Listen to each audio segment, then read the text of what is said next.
It's a breaking news edition of the BamaOnLine podcast. Travis Reier, senior analyst for BOL, alongside site publisher Tim Watson. They've been coming fast and furious, Tim. We've been talking a lot about 2024 commitments here in the last few days, but a big pickup on the 2025 front for Alabama as Jaime Ffrench, the nation's number 4 wide receiver prospect for the class of 2025, has pulled the trigger for the Crimson Tide.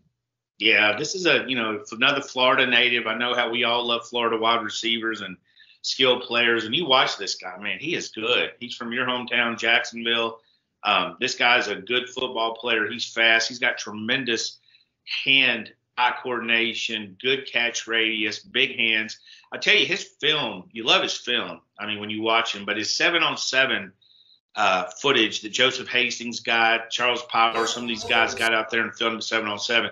This guy's arm length, his reach, again, his catch radius is huge, one-handed, going up and getting balls, high-pointing balls. Also with the guy that's got some speed. I mean, he's got plenty of speed, take it to the house, very smooth athlete. So you're seeing all this attention to the 2024, and quietly, very quietly, you look up and Alabama's 2025 class has some very elite players. Obviously, Ryan Williams is one everybody talks about, and they should. Everyone should talk about Ryan Williams, number 1 wide receiver in the country. And then you add in Jaime Ffrench, who I think is in the top 3 from the guys I saw. He's in that top 3 radius. So Alabama hitting a home run with that wide receiver position right now. Yeah, Ffrench at 6'1" or so and 180 pounds from Mandarin High School, as you said, right there in Duval County, Jacksonville, Florida. Chose Alabama over Florida State, Notre Dame, Ohio State, Penn State, and a host of others. 44 catches for Ffrench last season as a sophomore at one of the highest levels of high school football in the state of Florida. I think that says something as well. And you watch his tape, you see him work inside, you see him work outside for the Mustangs, very controlled in and out of his breaks, got enough speed to split the safety and backside corner on some of the in-breaking routes that he works. Really good in the quick game as well. And I like what Mandarin does with Jaime Ffrench. They move him around, kind of like Lane Kiffin with his guy when he's got that type of receiver in his offense.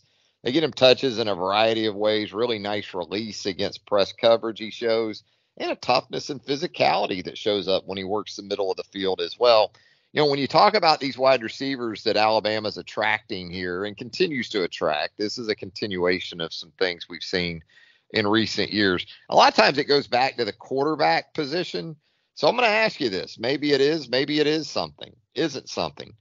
But when you have a commitment for 2024 from a quarterback like Julian Sayin, do you attribute some of this success to the wide receivers we're seeing commit to Alabama even for 2025 to, having that sort of guy in place for the future behind center?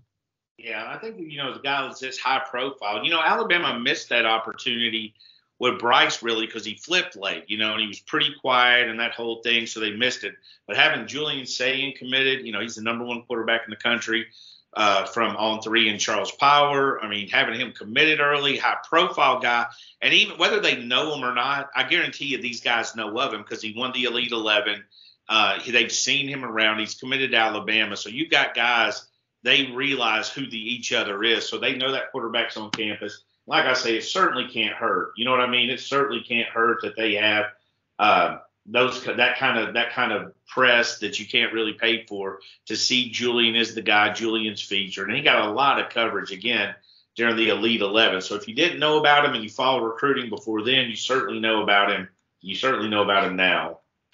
Man, you think about future classes and how they're already stacking up, and you look at a variety of positions, really. It seems like we've been talking more about the offensive line of late, but always a good thing when you're able to go ahead and this early in the process with this level of a recruit. Not that, Alabama hasn't done it in the past, but were you a little surprised to see Ffrench go ahead this early in the process and make his decision?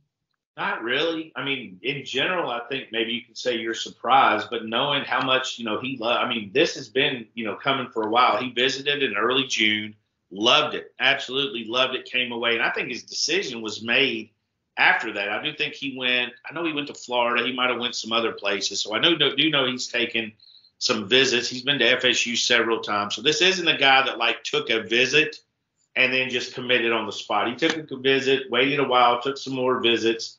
And so, I mean, seems to have a good idea of what he wants to do. But in early June on that after that visit, a lot of the feedback we got was, hey, this kid wants to go to Bama. This kid wants to go to Bama. Now you've got that visit high. You know what I mean? You come off those visits and you've got everybody chanting your name. You've got lobster steak, hanging out with head coaches, former NFL players, whatever the case may be. So there's an emotional high to it. But when, you wait an additional 6 weeks, he's definitely came back down and made a decision I think he's comfortable with right now. Yeah, that Jacksonville area has been pretty good to Alabama in the Nick Saban era. Just a couple of guys by the name of Mac Jones and Derrick Henry. Heisman Trophy winner and a Heisman Trophy finalist. I think it's worked out pretty good with a couple of those guys. Yeah, I think they like the Jacksonville area, and you get that explosive wide receiver, which is kind of the tone setter. The 25 class, I know we discussed this, but it's all offense. It's all offense. It is 2 monster offensive linemen, Mason Short and Dontrell Glover. And then you've also got Ryan Williams, who's a speedster, Jaime Ffrench, who can move, and you got Anthony Rogers. So you got a running back committed from Pike County who's definitely a guy that can fly, and you got 2 wide receivers that can fly. So speed-wise, you're looking for skill position. If you like speed at the skill position, you're definitely happy with this class. And if you like big monsters, and babies, these you look at Mason Short, Dontrell Glover, they're 300 pounds and they're babies. They're sophomores going into their junior year. So really interesting how these classes are shaping out, how some of these guys are getting ahead in that 25 class. When you start thinking about classes beyond the current cycle that we're in right now, are you having to consider the possibility for reclassification in football more and more? Because just from my perspective, I'm not in it every day like you and Andrew Bone and Joseph Hastings. It just feels like that's more of a possibility with these younger guys than it's ever been before. Well, the quarterback position pretty much set this off to me because there's a little confusion because, a lot of times, and I don't know if there's a handbook for quarterback dads that they get handed out or what, but a lot of times these dads will hold, or the parents will hold back that kid when, early on to give them a little bit of a advantage, which isn't a terrible idea. I mean, that's not a terrible idea to have a little bit more mature quarterback, as he gets to high school and even mature as a human, as a kid. It's not bad to be going to, you go to college at 18 years old and all kind of stuff can happen. So maybe another year of maturity, but also I think it's mostly physical. Well, if they do that 6th, 7th, 8th grade, whatever, and then the guy hits a growth spurt, he's going to do a sophomore year. Now he's 6'4", 210. He obviously doesn't need that. He can move up. So really a lot of them are just reclassifying back to their same grade. But I think that was with the quarterbacks. I think with these other guys, they plan ahead. We saw a quarterback committed to Florida who reclassified from 25 to 23 and flipped to Ole Miss and enrolled. So we're seeing more and more of an option. And you got to have that mind. I'm torn. I've discussed this before. I'm kind of torn on the issue because you do have, they are teenagers and they are missing, senior year was a good year. I don't know about everybody else, but not a lot of school, prom, everything that goes along with being a senior. But then again, some of these guys at 18 years old are mentally adults. They think you had the NIL, you got business decisions, more business decisions are adding that first contract. The earlier in the NFL, the earlier you get to that second contract, that all that same for the NBA. So I think you definitely have to factor it in. And there's been discussions. I mean, we're hearing more and more discussions outside of just the quarterback position. So I think it's something we definitely have to keep an eye on. Something we will continue to monitor, but for right now, it is Jaime Ffrench, an elite wide receiver prospect for the class of 2025, who has announced in favor of the Alabama Crimson Tide. Tim, who knows? Let me leave you with one thought, too. The thing I found interesting was 2025 quarterback George McIntyre, who's ranked top 10 or 12, 15 in the country. He's coming to Alabama on the 29th for the cookout. And everybody's grilling hot dogs on the 28th and 29th. We all have different names for it, but he's coming in. Ryan Williams will be there. Some of the other, the commitments we talked about, Dontrell Glover, Zyke Helton, some of the young guys, there'll be more. But, he's number 2 quarterback in the nation in the 25 class. So I'm curious what he was going to think about having the number 1, 2 of the top 3 wide receivers in the country committed. So I also don't think that hurts with that 25 group.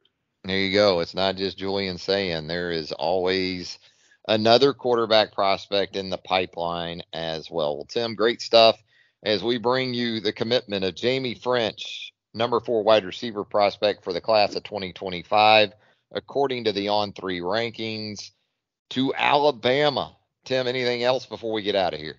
No, that is it. I think we're good for now, but you never know when somebody's going to set up a visit. I mean, some guys set them well in advance, and some guys give us 2 days notice. We've had Zyke Helton gave us a hour notice. I think we had to prepare for his commitment, the 2026 offensive lineman. So you never know. A lot of activity on the round table.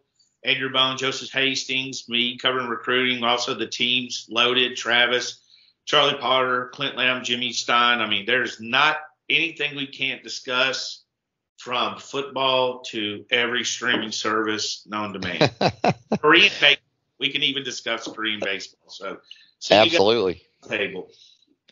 We got you covered right there at BamaOnLine.com. For Tim Whites, thanks again for joining us right here on the Bama Online podcast. Travis Reier, until next time, so long, everybody.